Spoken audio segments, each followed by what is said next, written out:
All right, so here we are, the last day here in London, sadly. But of course, this is the Handbag Husband. The Handbag Husband. Yay!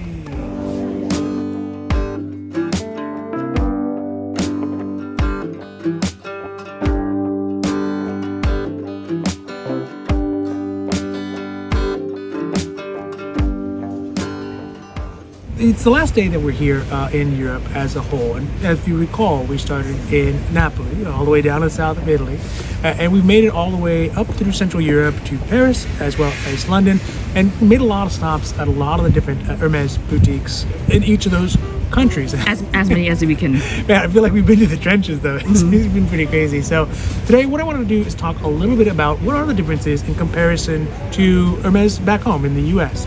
Also, what is the difference in Europe, right? Is Italy different from England? Is England different from France? And is France and England and Italy different from the USA? So before we get to that though, if you do like these videos, if you find them interesting, if you like the bag candy, and if you're watching all this, you must be seeing all the amazing bag candy we have, and we have so much more that we haven't put in there yet. But if you do like that, please don't forget to like and subscribe, because it really does help the channel to grow, and we are so thankful for that. Thank you. But also because you get notifications when our newest videos come out. Now, let's talk about some of those boutiques. So let's just do a real quick rundown of all the boutiques that we actually got to see, because there's more in here that we went to see than I actually thought we were going to see, which is pretty good, I think. So the first one we started off with is Napoli.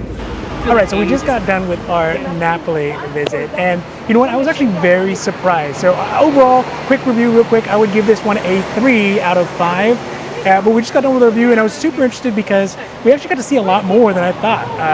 I think when we were here previously, they really didn't have much to offer us, and it's also a very small boutique, so our expectations were relatively low.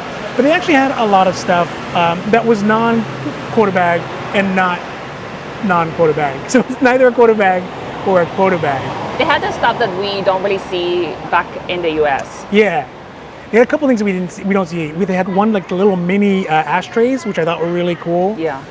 They had a Silk City. Is that what it's City Silk? That's what I say. Bag, yeah. Which I think is really unique. I haven't seen that on the US side or on the website at all as of yet.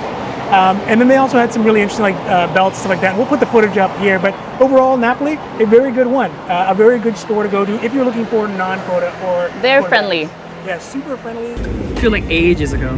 Yeah, it definitely feels like it feels like, it's so long ago. And if you recall, we gave it 3 points because, it's a nice store. It's a very nice store. And the people there were super friendly, but it wasn't built for big Hermes kind of stuff, right? Which makes sense, because I don't think Napoli is a destination location, you know? It is a destination, but people aren't going there for Hermes. Correct. Yeah. No, they go to Capri, they go to the Sorrento. That's what I'm saying, in a sense of this is not... or they get on the cruise ships or off the cruise ships. Correct. Yeah, so I think that it is a great store, and again, the essays there were super amazing. She was really, really nice and open, which was really kind of astonishing, because the review was pretty bad, yeah. But I think that I would probably not plan a trip around going to the boutique in Napoli. Yes. There are some that you definitely will, and we for certainly will plan around our next trips to Europe. But Napoli is a great store if you happen to be there. But say if you land there, land there by plane, and then you maybe have a layover for one night before you go to another city. Yeah, exactly. So if you happen to be in Napoli, then definitely check it out, because they did have some cool things, like those little ashtrays, like the single cigarette ashtrays. It's like a set of 4. Yeah, which is pretty cool. But again, they're like, we never get Kellys, we never get Birkins, we never get Constances. So the next one up is probably going to be one of my favorites in Italy in total. We've been to Milan, and we've been to Rome, and we've been to Bologna. We got the bag from Milan. We got the bag from Rome before. We got offered a bag from Bologna before. Yeah. Okay. But Florence, I think Florence is pretty good.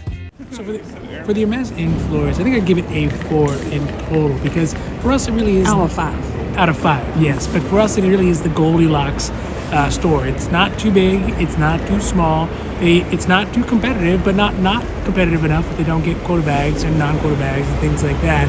As you can see when we do the forbidden bags. I don't know, I think 4 is fair. What do you give Napoli? I give Napoli a 3. A 3? I think that's fair. Yeah.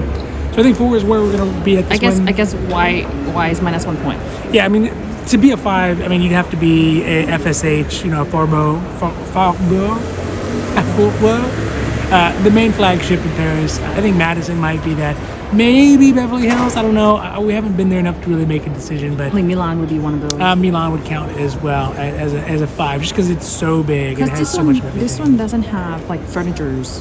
Doesn't have furniture, and also you're not going to get the Sasquatch bags, the ones that you never ever see. Yeah. Like a Shadow or a Picnic or maybe. We actually seen Picnic before. we've seen it as the forbidden bag. Yes. Yeah. We haven't seen anyone actually buy it or ever get it offered. So. Yeah. So yeah, Florence boutique, I'd give it a 4. So Florence, I believe I gave it a 4.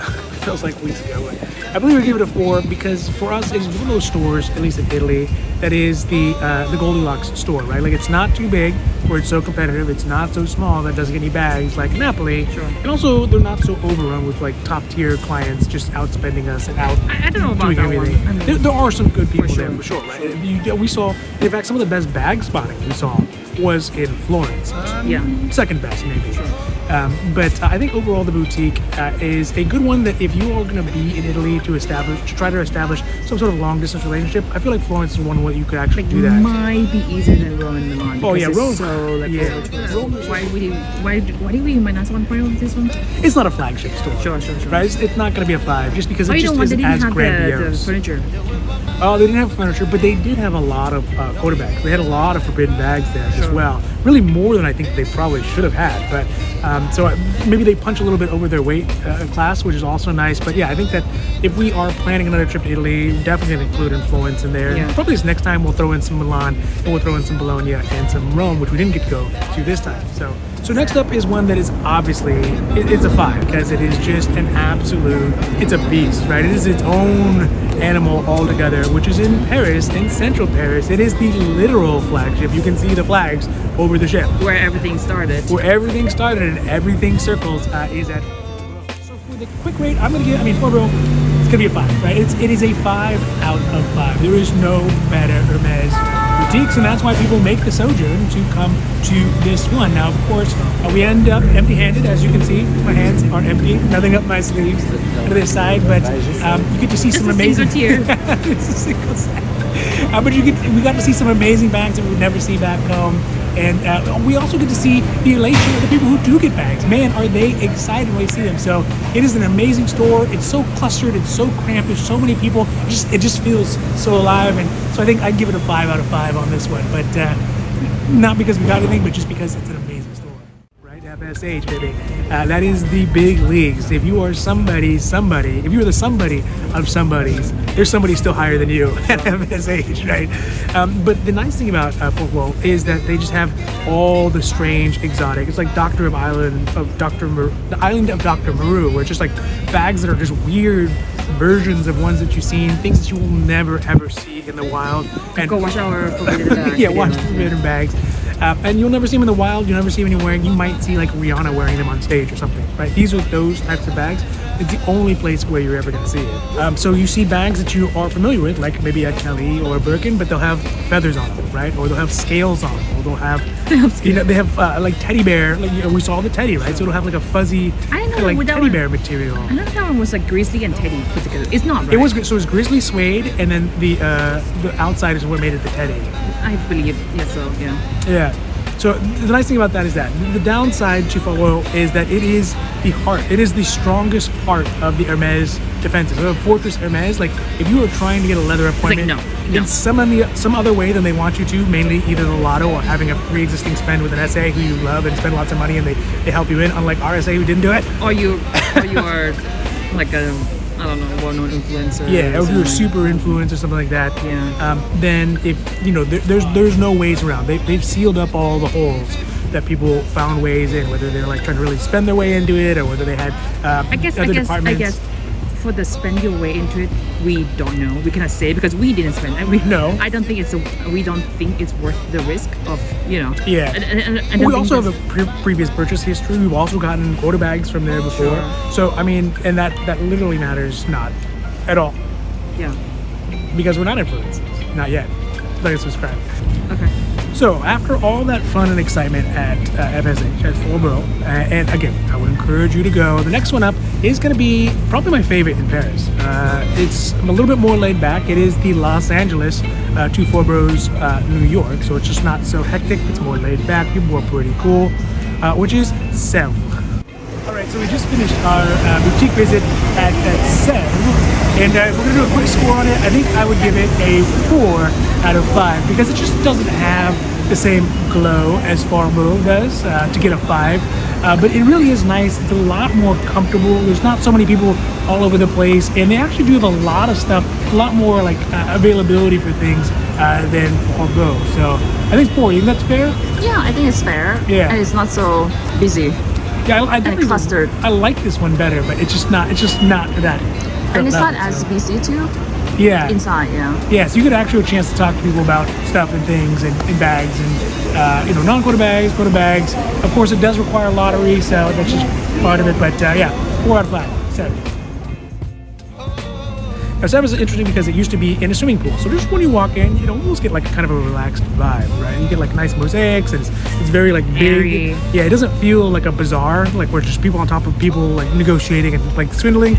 It feels. I mean, it's still there. The negotiation. Oh, yeah, I mean, it's still there, right? It's always going to be there. And we saw a couple people were like, "Oh, I'm a local. How come you can't?" Okay, but she was French. Yeah. But from the hand gestures. Yeah. We kind of yeah. And she was not happy, but they turned her away. But the thing is that it's so airy, it's so big. They have all the departments. Yeah. They have a lot more space for things like furniture in full complement everything they have. I don't know if they do bespoke or anything like that they did at FSH, but the thing I like about it most is that they are pretty cordial, right? They're not so overrun with people. They're not overrun with influencers, except for us. Like and subscribe. They're not overrun just like by mounds and mounds of Hermes zombie style people just being like Birkin Calais, right? They're not like that. So there's a little bit more opportunity to talk to them, and even if I think that potentially could build a rapport. They still abide by the lottery system, but I feel like you could probably build a rapport, and if you win a couple times, you might actually have a good chance of getting into a lottery, circumventing that lottery system. I think so. Yeah, because it's just they seem more open to it. The leather department is not as big, but they do have interesting bags as well. I wouldn't say they're all top tier bags, But it's more practical to me. It's more practical bags. They seem like they're more usable bags that they have on display. And also, they don't require a leather appointment for men's bags, right? Yeah. Which is a big distinction. So we can offer some bags. Yeah, we can offer a very cool black on black, murdered out, Kelly Depeche. I think it was like 30 something, 28, 30. It's no 28. Whatever it was. And I got some footage. I'll say 20 something on the page. It's definitely it is.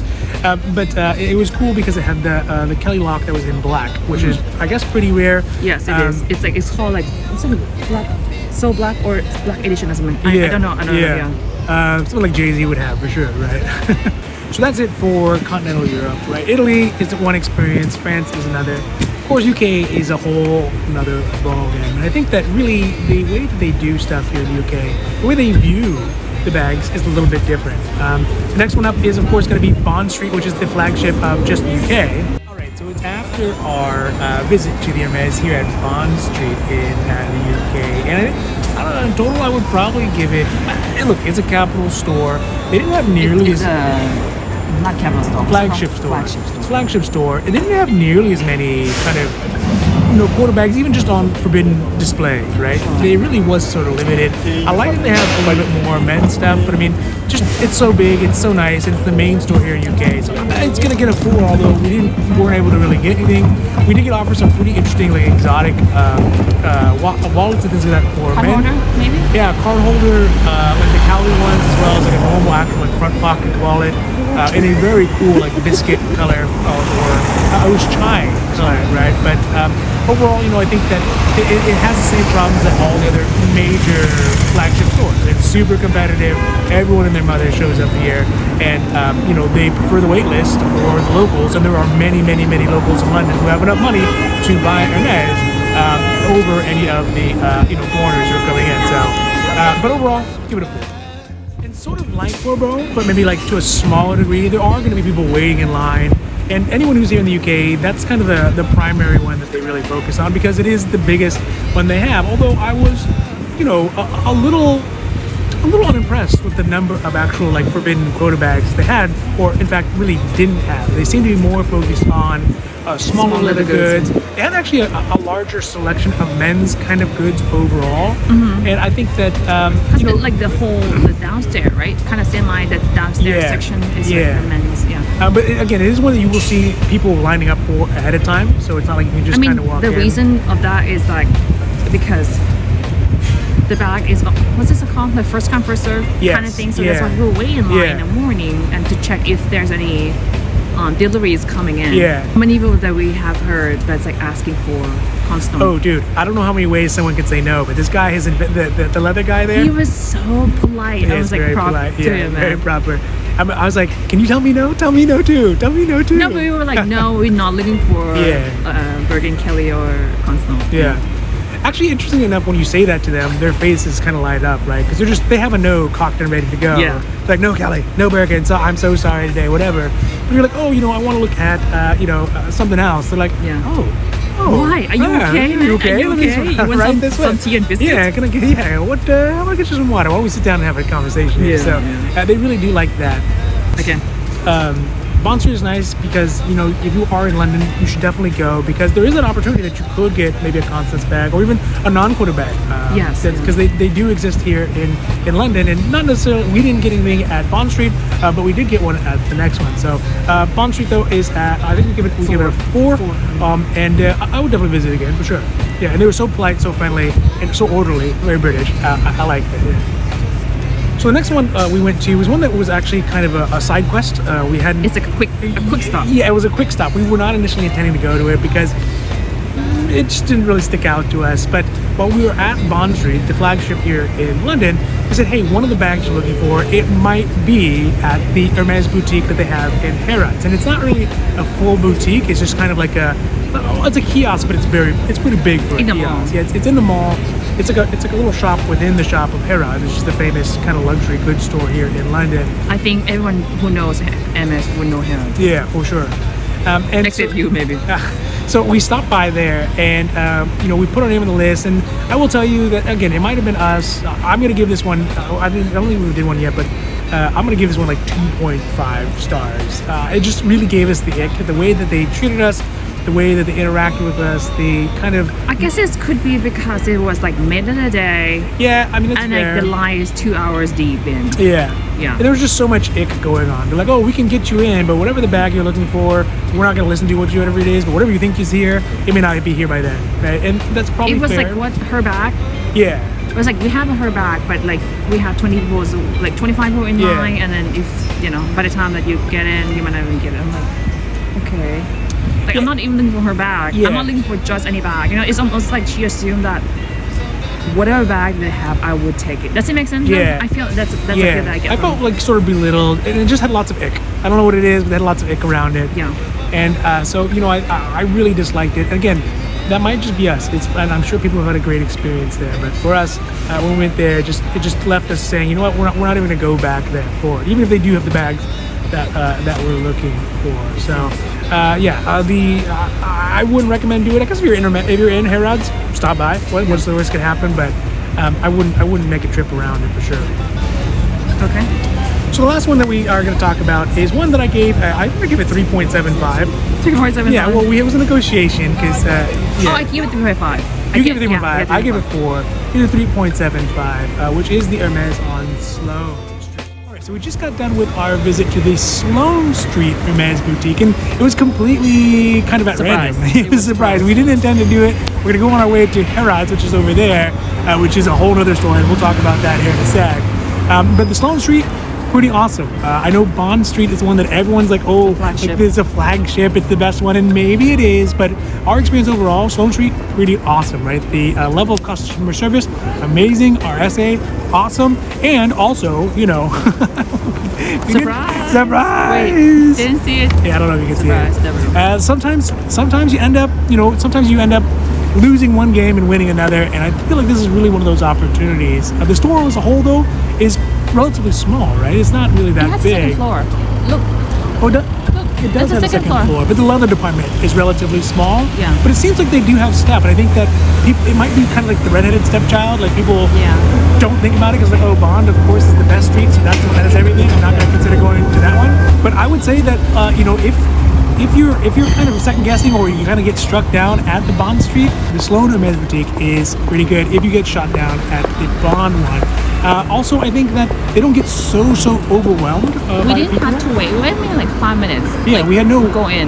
We had no waiting. There was no wait time. We just kind of showed up, we put our name in, and they were super amicable. So I think overall we'll do the overall view of all the London ones, but this one so far. I mean, yes, we got stuff, so of course I'm biased, but it's on the quarterback. It's not. Just saying. but I really liked it, and I think that again, I would recommend anyone who's here in the UK consider Sloane. Right? Consider Sloane boutique because Bond is pretty good. The other ones are probably awesome too, but for us, this one has worked out really well. Just kind of just right. It's actually on a different street, but it's called Sloane Street. I don't know.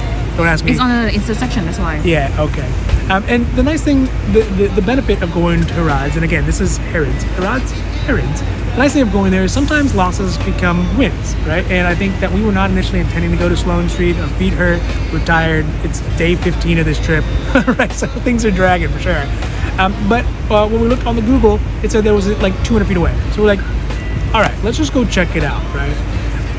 But I will tell you that here in London, it's one of the best experiences that we had. And we also got offered some non-quarter bags, multiple non-quarter bags, but we ended up picking up one. And we'll do that I think for I the got offered 3 or 4. Yeah. Non-quarter bag though. Yeah, and also some like, I guess you'd call them quota items, right? I don't know. They're just hard to get items. Harder to find. I think, and I don't think many people looking for it. No, but it's also hard to get. They just didn't make many of them, maybe.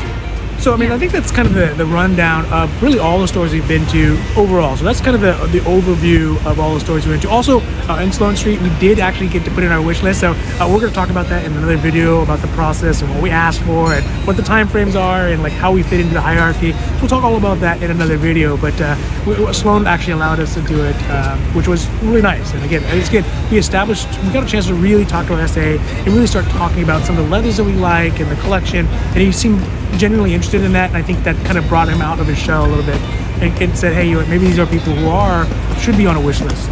Maybe. I don't know. This is all speculation. I'm not going to pat myself on the back too much. I see him submit my wish list though. Yeah. I see him like, it happened, but I guess you won't know until you actually get any emails back from them. So. Correct. So that is the Sloane Street 3.75, and again, 3.5 from me. No, 3.75 average. Sure. Right? And I think that if you're going to be in London, make sure you stop by there because Bond Street's great, but you might actually get something you want. Thinking about kind of the whole trip, right? If we're looking at well, we still have one store left. Okay, we still have London Heathrow. Okay, fine. Yes, that's not. I mean, maybe, but I don't think so.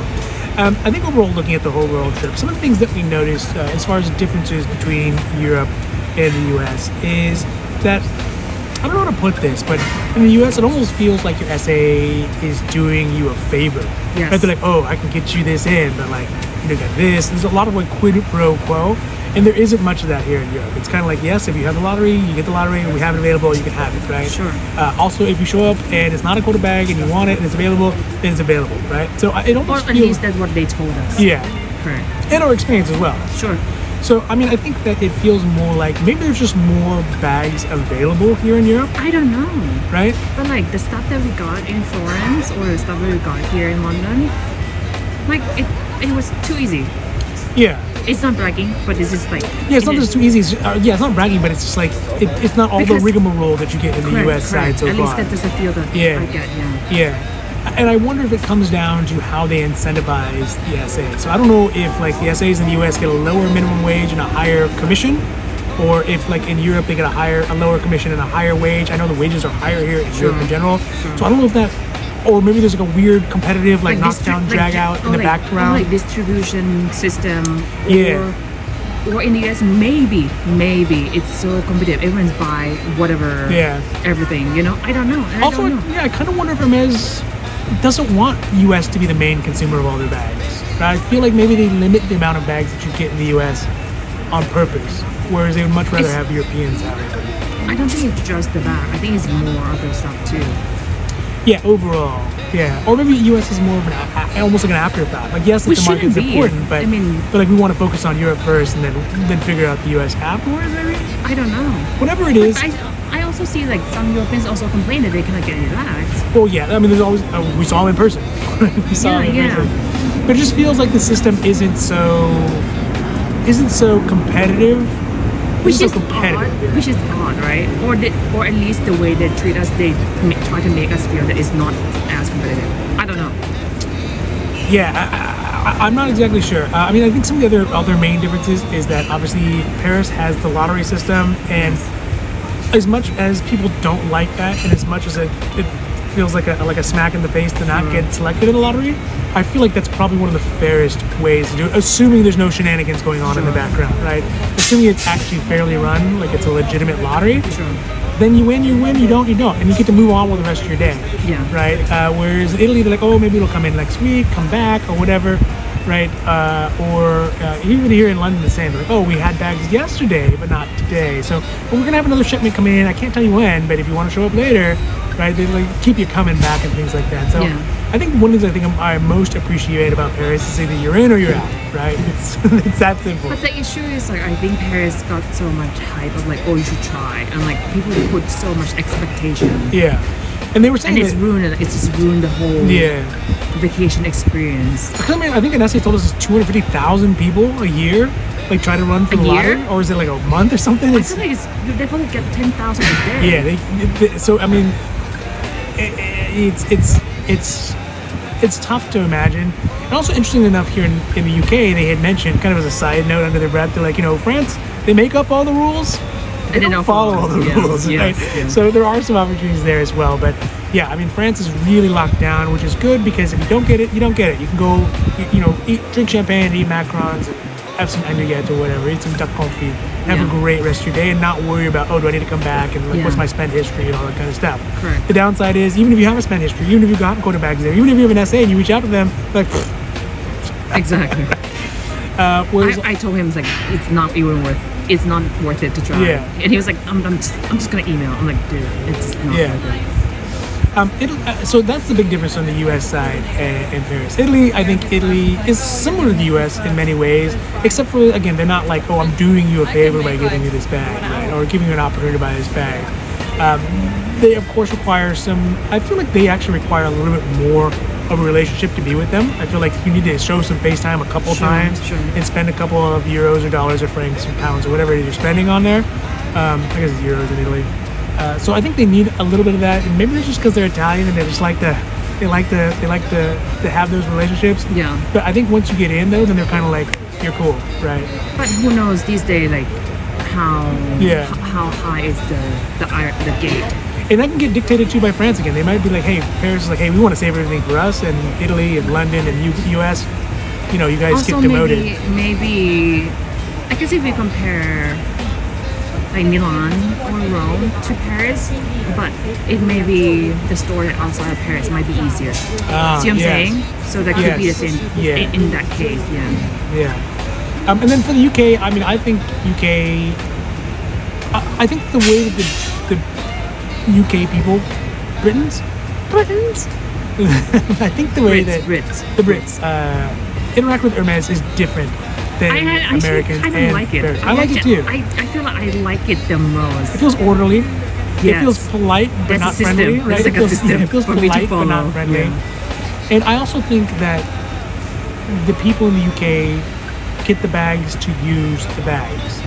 Right? I feel like, especially even like for men, like you'll see there's a big bag culture for men here in the UK that we didn't really see anywhere else. I guess you're referring to briefcase-ish and not backpack or like a satchel, those are the bags. So you see lots of really like high-end professional bags here, and so I feel like with Hermes, the men's bags go here and they use them a lot. Sure. And they get them with the intent of using them. Yeah. For women's bags, I think it might be the inverse. I know Paris, we saw tons and tons of people with their bags. They just use them all the time, and they're not using them because they're going out on date night. They're using them because they're running. Not like in LA. Yeah. It's not. Yeah, they're not just trying to get Instagram likes, right? They're just using them because they love their bags and they want to use them, and they're useful. You put things in them and carry them around. Yes. Ultimately, how it works, and they just happen to be beautiful. But England, I think that you don't see a lot of the larger, crazy, colorful bags. We saw more Constances walking around than we saw kind of like Birkins and Kellys. No, I feel like I've seen more Kelly. Smaller ones. Because like in Italy it was like Birkin and Kelly's about the same, and then Paris obviously is everything everywhere all the time. And then over here I feel like I see more Kelly. Yeah. So I feel like London is nicer because they put you down nicely. I think so. Yeah. They put you down nicely. They're way more polite of saying Which French is like no. The Italians will never give you an answer. They're just like a straight face and like who blinked first. Yeah.